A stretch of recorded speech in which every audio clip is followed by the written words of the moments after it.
आज के इस वीडियो में हम लोग जानेंगे और बात करेंगे मेंटेनेंस बजट के बारे में या फिर मेंटेनेंस कॉस्ट के बारे में। तो ये दोनों क्या होती हैं, मेंटेनेंस बजट क्या होता है, मेंटेनेंस कॉस्ट क्या होता है।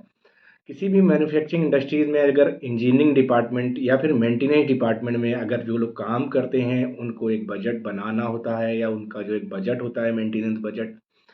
तो वो किस तरह से काम करता है बजट, वो कंपनी के लिए किस तरह हेल्पफुल होता है और उस बजट में क्या-क्या होता है, इसके बारे में जानेंगे। तो सबसे पहले जान लेते हैं मेंटेनेंस जो डिपार्टमेंट होते हैं, कौन-कौन से मेंटेनेंस डिपार्टमेंट आ जाते हैं उसके अंडर। तो मेंटेनेंस डिपार्टमेंट के अंडर जो है electrical department, mechanical department, instrument department या फिर सिविल डिपार्टमेंट आते हैं। तो इन सारे जो मेंटेनेंस डिपार्टमेंट का जो काम होता है किसी भी इंडस्ट्रीज़ में, ऑर्गेनाइजेशन में, उनका काम होता है जो भी कंपनी के एसेट्स हैं, चाहे इक्विपमेंट्स हैं, बिल्डिंग हैं, उनके व्हीकल्स हैं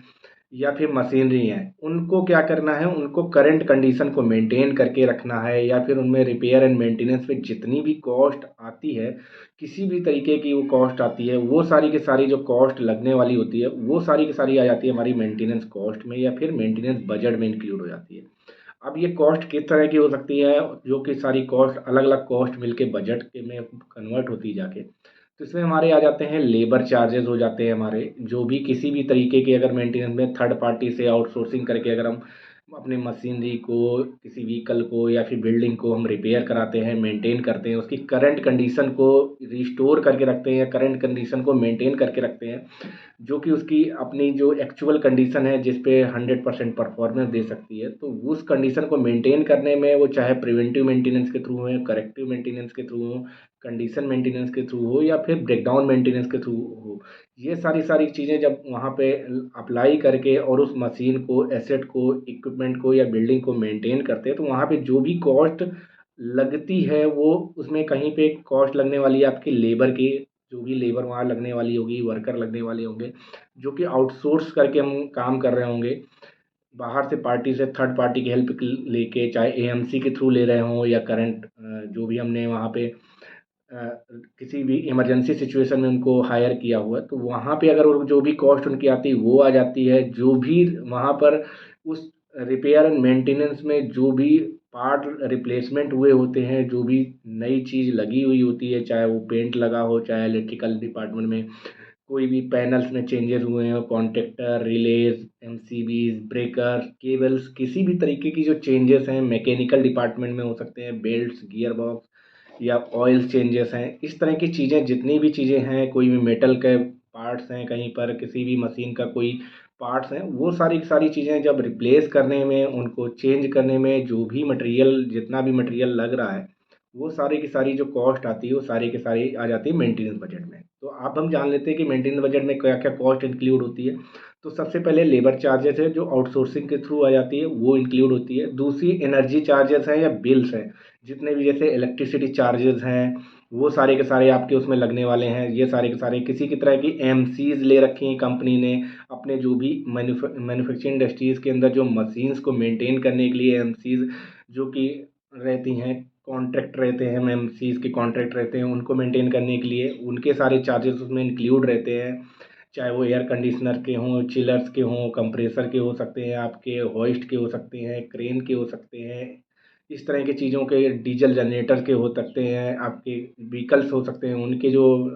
चार्जेस रहते हैं। और जो इंडस्ट्री के अंदर पावर व्हीकल रहते हैं, पावर इंडस्ट्रियल व्हीकल रहते हैं, उनके मेंटेनेंस के लिए जो हमारी एएमसीज़ रहती हैं, उनके चार्जेस जितने भी होते हैं, वो सारे के सारे बजट में आ जाते हैं। हमारे पार्ट्स जितने भी लेते हैं हम रिप्लेस करने के लिए, जो भी चार्जेस आते हैं उनके खरीदने में, वो सारे के सारे उस बजट में आ जाते हैं। तो इस तरह के सारे जो भी कॉस्ट हैं हमारी, जो जितने भी तरीके रिपेयर मेंटेनेंस में जो भी पार्ट लगने वाले हैं, जो भी मशीन के इक्विपमेंट के पार्ट्स खरीद के बाहर से आते हैं चेंज करने में, रिप्लेस करने में, वो आइदर एएमसी वाली टीम थर्ड पार्टी चेंज कर रही हो या हमारी इन हाउस टीम का चेंज कर रही हो, वो की सारी कॉस्ट आ जाती है हमारी मेंटेनेंस कॉस्ट में ही आ जाती है। इसके साथ साथ हमारा आ जाते हैं डीजल्स के, जितना भी अगर हमारे डीजल जनरेटर हैं प्लांट के अंदर, तो उसमें जो भी डीजल्स हैं, डीजल लगने वाला होता है, उसकी सारी कॉस्ट उसमें इंक्लूड हो जाती है। अगर बिल्डिंग है तो बिल्डिंग में जितना भी पेंटिंग का है, बिल्डिंग रिपेयरिंग का है, जितना भी तरीके की रिपेयरिंग है बिल्डिंग से रिलेटेड, वो सारी की सारी कॉस्ट भी इसमें आ जाती है। ये सारे के सारे मेंटेनेंस बजट के अंदर इंक्लूड की जाती हैं सारी कॉस्ट। और ये कॉस्ट जो मिल के बनाती है बजट, और ये बजट जो भी किसी भी कंपनी का बजट होता है लगभग 5 से 15% के बीच में, अलग अलग कंपनीज के हिसाब से, साइज़ के हिसाब से, जो भी उनके प्रॉफिट्स होते हैं तो उसके हिसाब से वो लोग मैक्सिमम लेते हैं, इतना बजट देते हैं। बहुत सारी कंपनीज बहुत कम लेवल पे भी ले जाती है। जो छोटे स्केल पे इंडस्ट्रीज होती हैं वो 5% भी नहीं रखती अपना बजट मेंटेनेंस का। तो मेंटेनेंस जो बजट होता है वो किसी भी इक्विपमेंट को, बिल्डिंग को, मशीनरी को जो है करंट कंडीशन मेंटेन करने के लिए, या फिर उसकी ओरिजिनल कंडीशन को रिस्टोर करने में जो कॉस्ट लगती है वो सारी की सारी कहलाती है मेंटेनेंस कॉस्ट। और वो अलग अलग चीज़ों में इंक्लूड होती है, चाहे वो लेबर कॉस्ट हो सकते हैं, बिल्स हो सकते हैं, किसी मटेरियल को परचेज करने में हो सकते हैं, या फिर मटेरियल मशीनरी चेंजेस में हो सकते हैं। तो ये सारे सारी चीज़ें आ जाती है हमारी मेंटेनेंस कॉस्ट, और ये सारी मेंटेनेंस कॉस्ट अलग अलग इंक्लूड होकर जब बनती है तो वो बजट कहलाता है, जो कि ईयरली बजट होता है। और वो ईयरली बजट को अलग अलग डिपा तोड़ के हमारा मंथली बजट उसी को बना लिया जाता है। मंथली बजट सारे मिलके ईयरली बजट में कन्वर्ट होता है, और वही जो बजट होता है किसी भी कंपनी का वो बहुत कहलाता है हमारा मेंटेनेंस बजट, जो कि मिल के इलेक्ट्रिकल, मैकेनिकल, इंस्ट्रूमेंट या फिर सिविल मेंटेनेंस डिपार्टमेंट मिल के